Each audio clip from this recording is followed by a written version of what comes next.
with the the advantage goes to the loser of the first matchup. I think Riley Skinner's had a really tough season here in his junior year. After that, all that hype from his sophomore year. Now he's not the same quarterback it seems this year. A lot of interceptions, including 4 he had back in September against Navy, and that's why they lost 7 points. Wake Forest, they haven't faced the same team in the same year in 67 years, and I don't think that's going to help them. Impressive stat. I don't think it's going to help them. They say it helps if you've lost, but I think Navy, their defense is tough, especially towards the end of the year.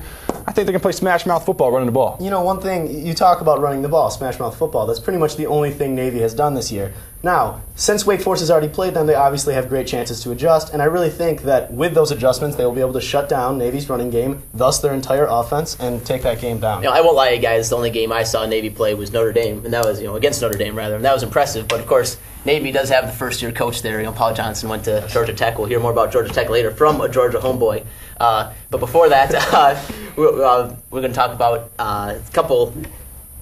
another just great set of bowl games. We're going to talk about Notre Dame 2 coming up with Joe Sugiyama. We got Poinsettia, Hawaii, Motor City, Meineke Car Care, and Champ Sports. Joe, how's it going? Pretty good, Alex. Thank you for having me on the show. First, we're going to talk about the Poinsettia Bowl. TCU versus Boise State, 2 very good teams. TCU is 10-2. Boise State's looking to finish an undefeated season. But look out for the Horned Frogs. The Horned Frogs have the second best defense in the nation in scoring and total defense. Look for TCU to come up big with their defense.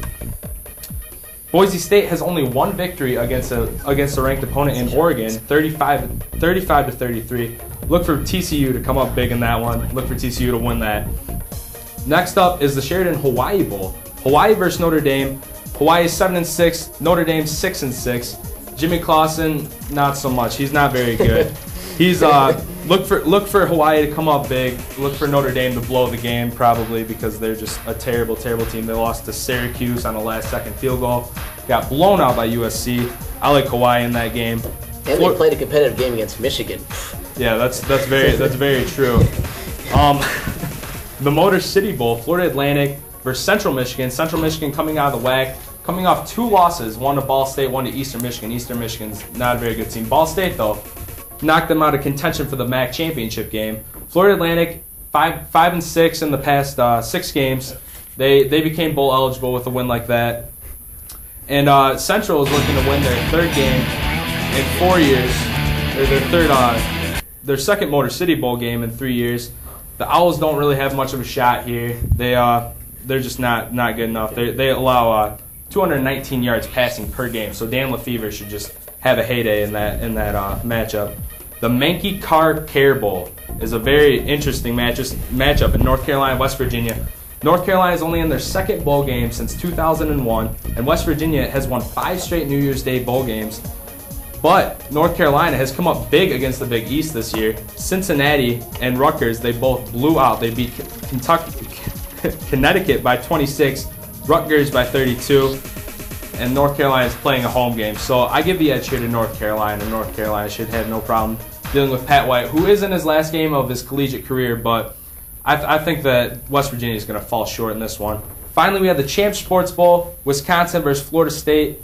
Wisconsin does not have a chance in this one. Florida State is just too fast for them. Wisconsin almost lost to Cal Poly. They would have lost if it wouldn't have been for that 3 missed extra points by the Cal Poly kicker. Florida State, though, coming off a loss to Florida. Florida's just no match for Florida State. So I look for Florida State to shut down P.J. Hill, and Wisconsin's got nothing. All right, well, thanks a lot, Joe. Some really good things that you touched on there. But let's focus on those last 2 that Joe was talking about, guys. The Meineke Car Care and Champ Sports. We'll start with Meineke Car Care. I can't stand calling these games by their corporate sponsors, I'm telling you. But West Virginia, North Carolina, what a turnaround Butch Davis has done in North Carolina, Chris. But opposite true of Bill Stewart at West Virginia. They've taken a little bit of a step back from last year. Yeah, I mean, I think that was expected coming in. You lose Rich Rodriguez, and everybody's like, Bill Stewart, who's this old guy? But I mean, here's the thing that I'm looking at, and you didn't see my picks, but I'm picking West Virginia because even though this game is in Charlotte, it's going to be a lot of Carolina blue in that crowd there. But West Virginia, like Joe said, Pat White last game, I saw that in his home field, and the team was just so pumped up for Pat White, just the guy. I mean, probably one of the best players at West Virginia ever. And plus, this is a team that beat Oklahoma in the Fiesta Bowl last year. I mean, this is still a very good team. If they get ready to play, I think they can play with anybody in the country. So that's why I'm taking West Virginia. Go ahead. No, I mean, I took West Virginia as well, as you saw from our picks. I definitely think that this team is going to come behind Pat White. I couldn't agree with you more, Sean. He's going to go out on top. I really think that they're going to be too much for North Carolina, and that, they're a great coach team with Butch Davis there, but I just think the willpower of trying to give their quarterback, a good sending out party is going to bring them over. Very close game, defensive game, I think there. Yeah, I agree with that. But look, North Carolina's got win over Rutgers, BC, Georgia Tech, Miami, Florida, Virginia Tech. And I respect that body of work. That's you why look at some of their losses, North though. Carolina. You look at some of their losses, and you're like, "How did that happen?" Well, and so, that's true what team's going to show up come December 27th? That's a good point. Another thing is the geography is not a big deal. West Virginia not very far to drive from It's North in Carolina Charlotte as well. Huh? It's in Charlotte. The game is in the state that their university is in. Each team gets equal amount of tickets as far as fans. That doesn't matter, believe me. And as far as when I was at the Capital One Bowl game, when I was in Orlando at the Capital One Bowl game last year, there's about a handful of Michigan fans. Last time I checked, when Florida was the opponent. I'm pretty sure Ann Arbor's a lot farther from Orlando. Thank you very much. Geography lesson here.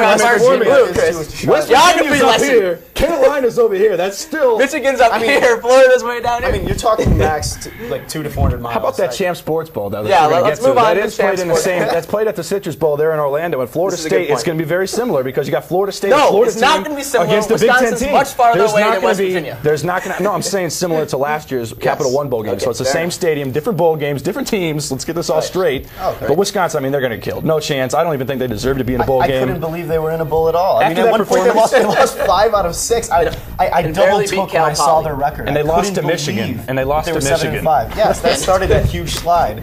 It really did. And I don't think any team really, after that very large string of luck Michigan had in that second half, it'd be hard not to go into a tailspin there. But of course, Wisconsin made the switch from Allen Everett to Justin Scherer.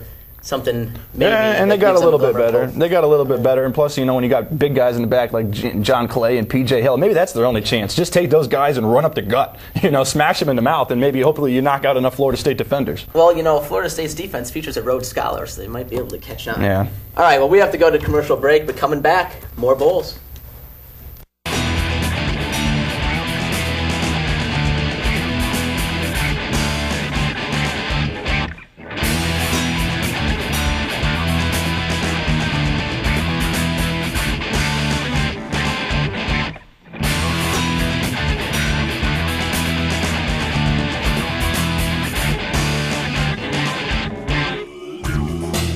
Charlie's on.